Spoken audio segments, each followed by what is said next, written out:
I am ranking the classic FNAF games worst to best by using gameplay, atmosphere, and innovation from previous titles. Installments 1 through 4 will be ranked in today's video. Sit back, relax, and let's dive in. FNAF games 1 through 4 are known as the golden age of FNAF before the series took a shift into modern mascot horror, but this classic game takes the cake as the worst game in a great period of time for the series. FNAF 3 was a clear worst game, and fans hated it so bad Scott Cawthon came out of retirement. The gameplay was lacking compared to previous adaptations. Not only were the animatronics drastically cut down on, but only one can kill you, and the rest are only distractions.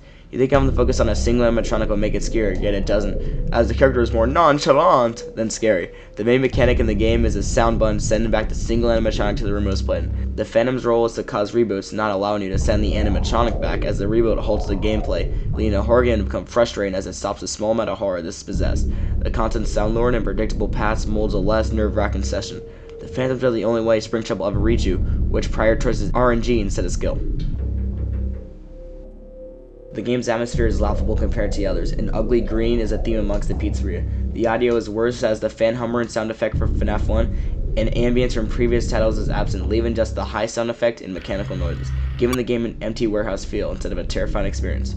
The audios are so short it comes across as a mechanical loop rather than an organic sound compared to a longer audio piece fading into the background, enhancing immersion rather than drawing attention to itself.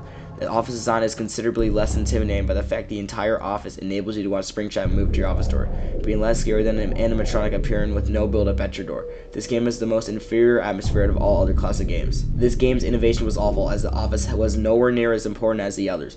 In previous titles, FNAF 1 had the door and lights, while FNAF 2 had lights. Meanwhile, in FNAF 3, nothing in the office can be used, as instead of being interactive, it feels only a background, taken away from the feeling of being in the environment. The open door was adopted from FNAF 2, but instead of being dark until lit up, hand you a feeling dread, grants you a lit up doorway, which makes you feel more protected, knowing you can see out of it at all times, when you couldn't in FNAF 2 without being punished with a clever power system, increasing anxiety. The mechanics have been watered down as the game is repetitive, and the only challenge being the Phantoms, which aren't able to be handled with skill, and appear randomly, which can end your run. With all other classic games, your skill determines your run, while in FNAF 3, RNG will end your run. This game doesn't innovate on any previously established titles and feels worse in every way. It grants FNAF 3 the worst rating of all classic titles.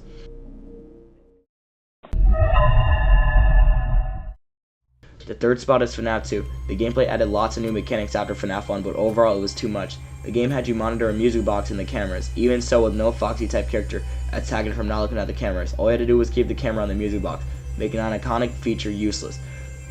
The music box needed to be winded or death ensued. A mask was added which is used against all the animatronics except Foxy, where you need to use a flashlight to shield him away. While it's great, different mechanics are used for different animatronics, as the door light is useful shown when the mask is needed, which was a good touch. However, the constant turning of the office made the game a lot more demanding. The difficulty spikes are so insane that one mistake will end your run, as a lot of times the mask and music box will overlap, ending your run. While still a lot better than RNG, when the game is this difficult, the gameplay starts getting annoying. The atmosphere was solid, still clearly a drop-off from FNAF 1.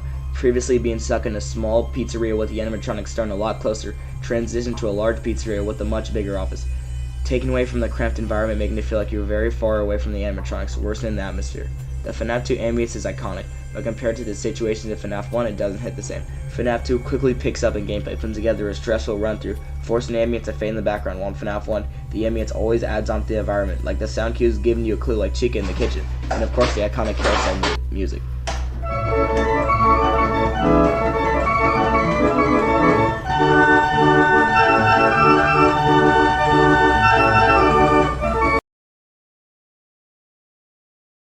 Which molds a terrifying playthrough, while FNAF 2 is stressful as there's a lot of mechanics which add up, while FNAF 1 is more slick at managing the tasks.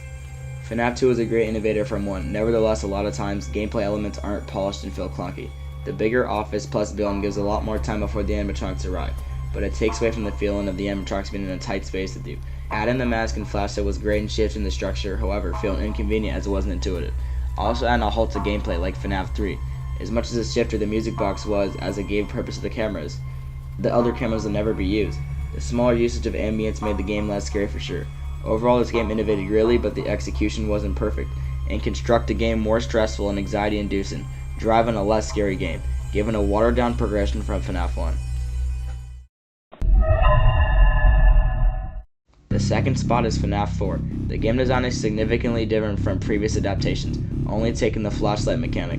You check the doors and use the flashlight to see through. The game is audio based. If you hear breathing, you close the door. If you use flashlight, your night's over. The breathing is so quiet you need to put the volume up to the max, enhancing gameplay. You need to check the closet so Foxy doesn't come out and check the bed, so the little Freddies get out. The game took a sprite and changed it to an active room. This adds on so well as the camera icons kind of felt gameplay based, but with no icons, its immersion allows you to feel like you're inside the game. The flow is great and complements every mechanic so well. The gameplay is perfect as no RNG can ruin your run, and it's based on your skill of managing tasks, pushing a more polished gameplay from previous titles. The atmosphere in FNAF 4 perfectly encapsulates the feeling of a nightmare. It also brings back the cramped area similar to FNAF 1, giving an endless, unsafe impression, especially Foxy in your closet. The room shadows are done great. The theme complements each piece correctly. The darkness of the room and outside are great and increasing anxiety to the player. The ambience is perfect in being slightly louder than breathing, making you have to keep an eye out for it. Once again, the jump scares are elevated by a loud volume and great sound design in every aspect, including the jump scare. Your flashlight being your only weapon adds on greatly as it's your only source of light. Your only helping object has no battery, but how you use it determines your fate. Every piece of atmosphere blends a great atmosphere which is at the same level as FNAF 1. FNAF 2 and 3 were worse versions than 1, given 4 a hard task which it did perfectly. Each game became less scary from the original and worse mechanics, meaning FNAF 4 had to do everything better, which it did. Every new mechanic was linked to the bedroom, giving great immersion added onto horror, giving it a real feel. The flashlight was given a new light, previously being one of many weapons, became your only one, added more importance to the mechanic. With such mechanics in FNAF 2, this gives a better experience, not feeling like the game just added as much mechanics as possible. The horror atmosphere was brought back and functioned well, as previous adaptations never had the same horror. The game brought back simple mechanics that complemented the game, as well as the atmosphere. That was guaranteed to bring a menacing experience, always terrifying the player. The game's innovation was so good it saved the series. Before number 1, if you're enjoying this, please hit the sub. This is the first video on the channel. FNAF 1, The Undisputed GOAT. The gameplay was simple but operates seamlessly. 3 of the stage animatronics will approach your office and once they appear, close the door. But in order to make the cameras useful, Foxy exists. If you don't use the cameras enough, he will sprint to your door and in your run. You have to manage cameras indoors or you'll run out of power, leading to a power outage death. The playstyle is very straightforward, leading to a better beginner experience compared to other games, being gameplay focused instead of horror. The control scheme is simple but functions flawlessly.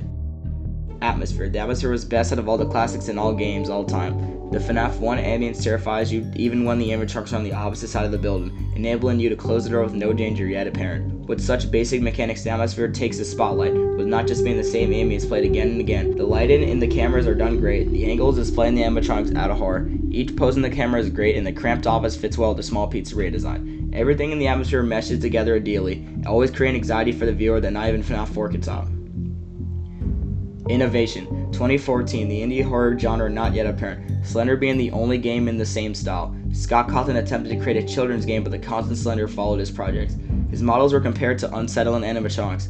He went out of the box and created a horror experience based on criticism similar to none. No reference, a complete new experience yet to be seen.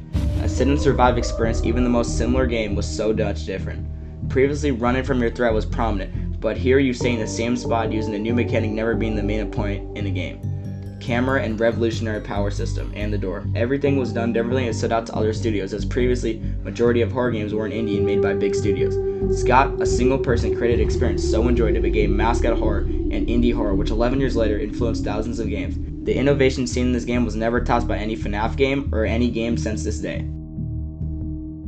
This is my first video and a like and sub would be appreciated. That concludes my ranking and why each game deserves its rank. If you want to see more mascot horror videos like this, like and subscribe for more. Peace out!